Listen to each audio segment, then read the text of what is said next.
24-এর গণ অভ্যুত্থানের পরে আমাদের দাবি নিরপেক্ষ প্রশাসন, নিরপেক্ষ পুলিশ এবং নিরপেক্ষ আদালত নিশ্চিত করতে হবে। যদি কেউ সেই পুরনো কায়দায় দলবাজ প্রশাসকদের মতো আচরণ করে, তার পরিণতিও ফ্যাসিস্ট মুজিববাদীদের দোসরদের মতোই হবে। জুলাই গণ অভ্যুত্থানে এই বগুড়ার ছাত্র জনতা বুক চিতিয়ে এই বগুড়া শহরে লড়াই করেছিল। 15-রও অধিক শহীদ পরিবার রয়েছে এই বগুড়ায়, 500-রও অধিক আহত যোদ্ধা রয়েছে এই বগুড়ায়। এই বগুড়া বিগত 15-16 বছর এই ফ্যাসিস্ট সরকারের অধীনে রাজনৈতিক বৈষম্যের শিকার হয়েছে। বগুড়ার নাম শুনলে কোনো চাকরিতে নেওয়া হতো না, বগুড়ার নাম শুনলে তাকে কোথাও স্থান দেওয়া হতো না, বগুড়া জেলাবাসীকে নির্বিচারে মিথ্যা ভুয়া মামলা দেওয়া হতো। প্রিয় বন্ধুগণ, এই রাজনৈতিক বৈষম্যের প্রতিবাদেই গণ অভ্যুত্থান সংগঠিত হয়েছিল। আমরা গণ অভ্যুত্থানের পরে আমরা চাই মেধা ও যোগ্যতার ভিত্তিতে সবাই সমান সুযোগ পাবে। আমরা কোনো বিশেষ সুবিধা চাই না, আমরা কোনো বৈষম্য চাই না।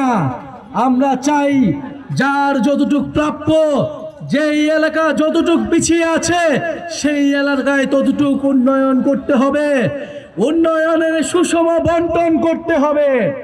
আমরা জানি এই বগুড়া একটি ঐতিহাসিক অঞ্চল। এই মহস্থানগড়, এই পুণ্যনগর থেকে বঙ্গ সভ্যতার যাত্রা শুরু হয়েছিল।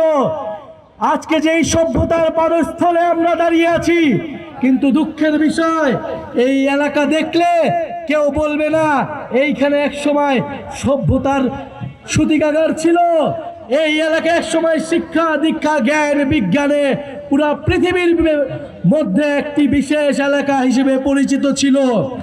আমরা বগুড়ার সেই হারানো ঐতিহ্য ফিরিয়ে আনতে চাই, হারানো ইতিহাস সংস্কৃতি ফিরিয়ে আনতে চাই।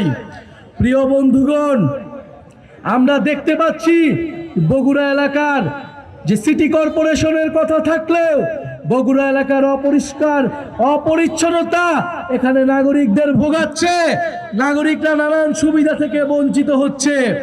আমরা চাই অনিত বিলম্বে বগুড়াবাসী যাতে সকল নাগরিক সুবিধা পায় সেই ধরনের ব্যবস্থা নিশ্চিত করতে হবে।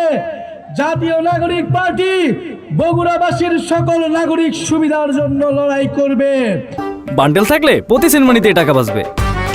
বিকাশ সেনমানি বান্ডেল কিনে জিতুন প্রতি লেনদেনে। আমরা এই বগুড়া এসে শুনতে পেয়েছি যে এই বগুড়ার প্রশাসন নিরপেক্ষ আচরণ করছে না। 24-এর গণ অভ্যুত্থানের পরে আমাদের দাবি নিরপেক্ষ প্রশাসন, নিরপেক্ষ পুলিশ এবং নিরপেক্ষ আদালত নিশ্চিত করতে হবে। যদি কেউ সেই পুরনো কায়দায় দলবাজ প্রশাসকদের মতো আচরণ করে, তার পরিণতিও ফ্যাসিস্ট মুজিববাদীদের দোসরদের মতোই হবে। দেখেন 18 সালের যারা ডিসি ছিল, যারা ভোট ডাকাতি করেছিল, তাদের কি পরিণতি হয়েছে।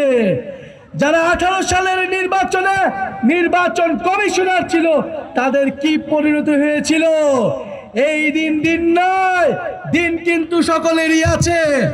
এই গণ অভ্যুত্থানের 1 বছরের মধ্যে যদি আপনারা ভুলে যান ছাত্র জনতার ক্ষমতা কতটুকু, তাহলে আপনারা আবারও ভুল করছেন। এই বগুড়ায় কোনো দলবাজ প্রশাসকের, কোনো দলবাজ পুলিশ অফিসারের স্থান হবে না।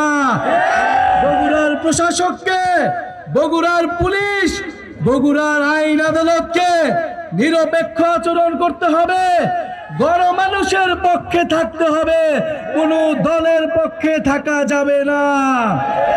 প্রিয় বন্ধুগণ, গণ অভ্যুত্থানের পরে আমরা বলেছি নতুন বাংলাদেশ লাগবে, নতুন সিস্টেম লাগবে, নতুন আইন কানুন লাগবে।